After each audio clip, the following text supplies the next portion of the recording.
यो चाहिँ के भन्नुहुन्छ होला भन्दाखेरि चाहिँ सजनाको फुल। यसको चाहिँ यहाँ देख्न सक्नुहुनेछ है, कस्तो मजाले फल्यो। अब फल्नु आँटेको रहेछ हौ। यो चाहिँ मेरो बुढाले ल्याउनु भएको हो हैन, देख्न सक्नुहुनेछ।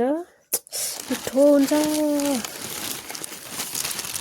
कसलाई मनपर्छ कमेन्ट गर्नुहोस् है तपाईहरुले। हेर्नुहोस् त साथीहरु, तपाईलाई चाहिँ कसलाई मनपर्छ सजनाको फुल?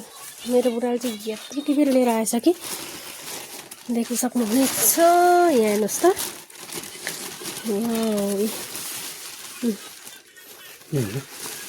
हाल्नु तपाईहरु।